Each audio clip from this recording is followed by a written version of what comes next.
Another point Dr. Chidambaram used to say, directed R&D, because R&D can be done bottom up, anything I want to do, I want to make. But as a nation, possibly we need certain things to be a technology leader as a nation. So how this directed R&D can percolate into few companies who can invest and with the support of and collaborations of everybody to take to them. If it is not concentrated effort, if it is again everybody in the game, I think that's not going to be changed. So my point is that, and then what China did that after qualifying these particular HNTEs, high-end new technology enterprises, they have just reduced their corporate tax from 25% to 50%. And look at that incentive, the way the companies are investing into R&D. I think we need to think something different than inclusive thoughts. R&D cannot be inclusive. That's for sure. Thank you. Thank you. Very new dimension you brought in, that the R&D should be done by only the top companies who have appetite to actually investigate. And government should also support such companies. You talked about China model having high-end new tech enterprise. They are identified and supported by government in terms of some taxation or funding. And not every company or everyone is supposed to do R&D. You also talked about directed R&D in a particular sector or particular product. So thank you. Now moving to Sobhanaji.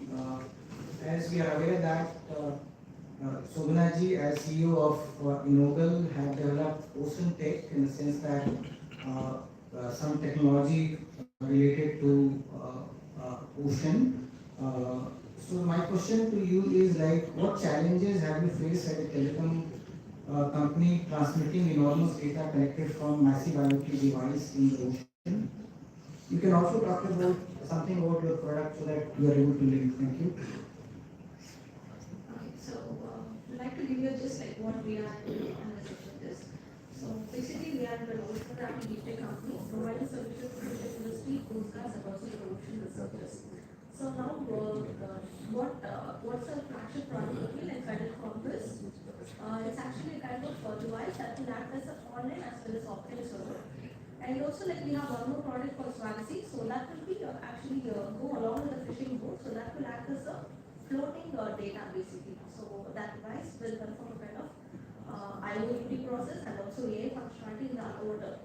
So whatever comes example, any kind of suspicious activities going on underwater, or any kind of intruder, or any kind of species, example, what kind of fish it is, or any kind of marine ecosystem. So those kind of data should be taken by our device, and that will be stored in the current commerce device. So that will act as an optical server. So as we are aware, in the ocean atmosphere, like beyond 15 or 20 kilometers, there is no communication channel. So we all need to depend upon one of the satellite communication. To overcome this kind of challenges, we have developed a solution which supports nearly 24 features without internet. So that's how we created our solution. So what will happen is, once the device collected all the data, example, the faster data, they say if any tsunami is going to come or any kind of cyclone going to appear. So that kind of prediction also can be done within our system itself. And similarly, oil spill. So that is one major issues happening globally. So these are the data which cannot be predicted accurately, especially through satellite. So our device will give a kind of unique and accurate data. So that will be taken from the ocean and that will be transmitted through pedal compass device that will be on the deck. So all the data will be transmitted once the destination is established. Example, if the boat is coming near to the shore, then the data will be transmitted. Similarly, if any critical data, for example, any tsunami warning or any kind of intruder detection in underwater, that data alone will be transmitted to SAT. So this is how that's what we have designed our solution. So this is all about So now what I'm going to talk about is like how we are transmitting the data. So this particular fishing vessel acts as a floating data device. So this will be having, let's consider one boat. This one boat is itself having 600 petabyte data whenever it's going and coming back to the shore. So that means data, it's India sovereignty, so it should be protected properly. So this is how the massive data or IoT device will be stored in offline, and once the ship comes to the place, I mean to the shore, all the data will be transmitted. So this is how we are transmitting the data right now. So let's say in future, if any hybrid technology with a combination of 6G or IoT or AI comes into the place, of course, this will do a wonder for the industries like postcards or for setting up the commands or command center for the Navy. So this kind of industries can go through beyond this kind of a segments, I would say. So this is what we are approaching. Thank you so much. Now, considering the time, I am opening the floor for any questions from the audience, and I already have one question, sir. Can somebody give mic?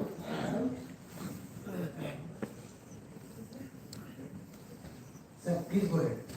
Yeah, okay. Sir, you can also. I have two questions. Yeah, sir, you should tell which panelist you want to ask or. Yeah. I have two questions. Both goes to COD RTI and CPO programs. It is related to telecom, but more towards the semiconductor. I think Sankhya is your subsidiary, what I remember. There is a group of R&D engineers in USA belongs to India. They can make a GPU 4 or 5 times more powerful than NVIDIA what they make. Now the challenge is if they make it in India, then they have to create a testing facility which is not there in India. They have to go back to USA, talking to maybe Intel, Qualcomm, such type of companies. And what I have come to know, they talk to Intel and they want 80% of their equity just for giving this facility of testing. And the other group who are financing them with $80 million as a equity, they are taking 10% and they are left with only 10%.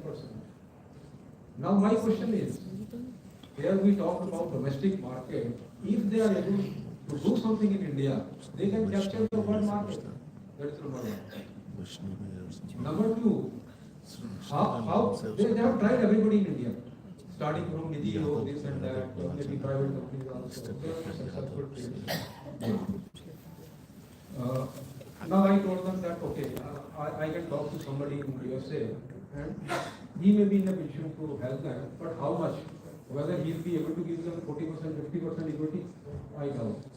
Number two is, we talk about Viksit Bharat and we talk about the assets to be created in India. I have seen in the last 1 year or so some tender of GPU and all that, 10,000 GPUs tender, that took almost a year to, I don't know whether it is really successful or not. Elon Musk, he put 9 lakh GPUs within few months. That kind of which I heard about 6 months back. Now I don't know what is the size. How we can compete in the global market? Is it possible?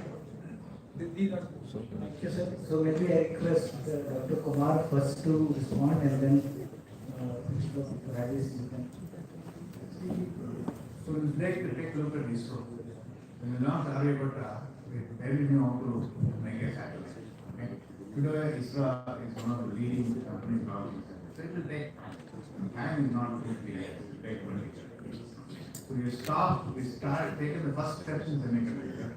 Multiple groups, including my group, Tata Group, we can make the chips. And it's a 3-4 year journey before you get the first chip out. After learning how to make packaging and production and so on. It will take time. But we'll get there. So we cannot overnight compete with the US. Second, in terms of equity, you talked about some company. I think one of the things that startups have to get used to is you should not think that I need to own the company. Okay, you only have a small percentage. Investors and others will take the lion's share. If you look at Silicon Valley, even the founders have only 1 or 2. I don't know how much Tesla, Elon Musk having $1 billion. Usually it's business. So that's a model we get to get used to, and it takes time. So look, India was not making cars. Now we have Tata and Mahindra making cars. Suzuki was a slightly different thing. We got a manufacturing thing. So we'll get there in semiconductor within 2050. Rajesh, quickly you can. Yeah, very quickly, sir. I would like to welcome the party, sir, to kindly introduce them to me. And if ITI can collaborate with them, I'll be happy with 10% also. So we have a please, I just need the technology, you can provide, and I'll be happy to collaborate. Thank you for a quick answer. I think Dr. Brajesh want to ask. Thank you, Ashok sir, for giving me this opportunity. Very enlightening to hear to this panel. Somebody is talking about going to the market to sell the product and then looking at the market to generate ideas for R&D. This is very important, and Das sir, you have rightly mentioned about the directed R&D. So this is also very good insight. My question is related to the fact that the private procurement has a lot of market share. I think we can say that 70-80% of the transaction happening is private procurement. And in this private procurement area, we find that there is a issue of vendor lock. Most of the buyers, they prefer big OEMs or big suppliers, and that is the area where domestic manufacturers and domestic suppliers are not able to enter. So my question is to Das sir, have you got some solution for this problem? Can you suggest something, sir? Thank you. I don't know, but I think this private procurement and their preference of sources of OEMs or whatever, that's what we are trying to say. I had actually one point in mind to say here, of course, due to the paucity of time, is that I think if we bring some kind of legislation or things which is partly there, the trusted digital infrastructure in the country. Now look at that. US has already legislated trusted fiber, a particular network and all that, and they are actually not allowing fiber which can disrupt the whole infrastructure at one fine day, although it's not active. But as far as the light and the quality or whatever it is I'm saying, but they brought something around that. Now, in that legislation, the private procurement also are restricted to be included in that particular framework. So, my suggestion is that we already have that trusted platform for the active one. If we can expand this into a trusted digital infrastructure, including anything and everything under in this particular space, I think things must change, right, including the private sector. That's what my thought is. Thank you. I think, okay, so this will be last question, sir. Please go ahead, sir. Thank you. My name is Ekar Minocha. I also belong to the service operations. And excellent thoughts by the panel. My question pertains to basically, we all talk about giving birth to telecom products. That too, Atmanirbhar, excellent. We need it. Now let's go from the journey from home to home. I want to take the discussion, if possible, to end of the life of the product.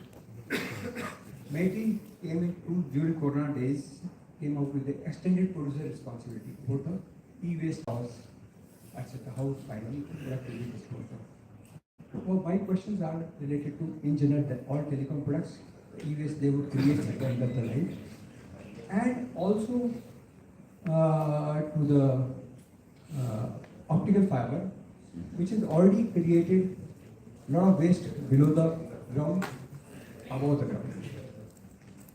That's called both as e-waste, optical fiber. So my question is now directed towards both Mr. Rai and Mr. Das, and in general, omnibus.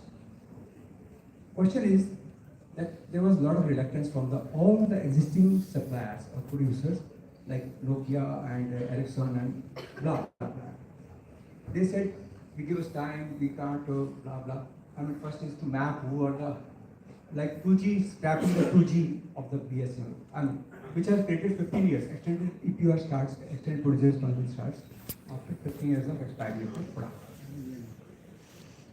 Now, question is like this, how do you take care of the end of life e-waste or the optical fiber waste Otherwise, it goes into informal sector. Then e-waste they say is gold nowadays, like even got a scarcity of rare earth elements. So people would like to recover from the gold, I mean the rare earth elements from the waste itself. But it's all going to informal sector. So when you design, give birth to a product, what is this tomb journey up to the tomb or terrifying? That's my precise question. In fact, it's all omnibus to all. Thank you, sir. A great question on e-waste. I mean, who want to take this particular question? Okay, Dr. Kumar. I think there are laws which, even in the formal sector, that require us to recycle whatever, right? So I think there is a responsibility where we have to give this in this formal and informal sector. So I think much of electronics is recycled, exploit whatever that's there. Maybe it can be better, but it's not okay. Yeah, thank you. Some of the old cars, old components which we are not able to use and we can recover from the users. We are giving to universities, engineering colleges, R&D institutions for them to use it, they can use and redesign the products. So that's one thing.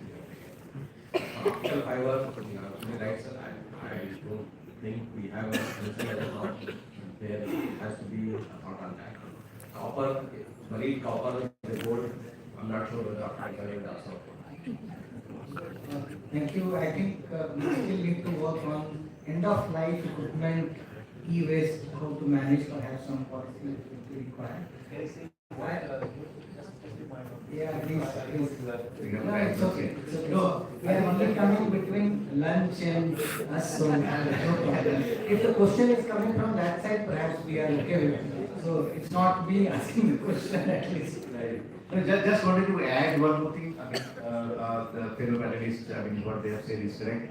I think all the waste management, whether it is US and for that matter, any other waste, I think the new business models have, already we are seeing in different parts very good success stories of startups and small businesses are happening. That's going to really blow. What I'm trying to say is that for manufacturing goods or fiber optic for that particular matter, if I know, I think there has to be some kind of a mandatory legislation for zero landfill certification. I think we need to start from there, then maybe the end of life, the product cycle and all that. But if we fail here, I think that's the real problem starts.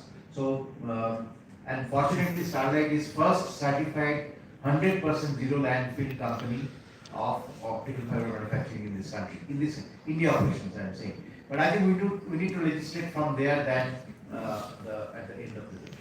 Thank you. I think Kamal is pressing for one question. I think he is raising hand again. So Kamal, quick question. So don't explain, but get a quick question to Dr. Kunjan Das. You have worked, invented Apollo fiber. So my question is when it will be rolled out, when it will be available in the market. I also don't know, but I'm saying for the right away. I think it is a very advanced stage. So very advanced stage. We are now just launched the multi-core fiber for the data center applications and we are also talking to quantum missions in the ASK and all that, how to be a partner in the quantum valley in the Andhra Pradesh. So we personally come back to you, maybe where would be that detail. Thank you. And since the question from the audience came from the stalwart of the sector, particularly ITS officer Minocha sir he was. So let us give a big round of applause for the questions that came from the audience. Thank you so much, sir, for such enlightening questions. Perhaps we might not have answered you, but at least we got a homework for us to work upon. Yeah. So overall, we had an insightful and very energy kind of a discussion across all the platform, be it public sector, what collaboration and help they can do for the sector and deep tech innovation. We have started and also they just deadline on the optical fiber domain which we have. Few of the key takeaway, although I summarized while we were discussing, I have noted down, so I just point it out before we close that what Rajesh ji had given message that we should have our own product, not that we manufacture the product which is invented by other companies. So based on our requirement, we should do R&D and create, focus R&D and create our own product. The message from Dr. Kumar was that we need a big capex to build a product like in the area of telecom, particularly if you want to compete with Nokia and Ericsson.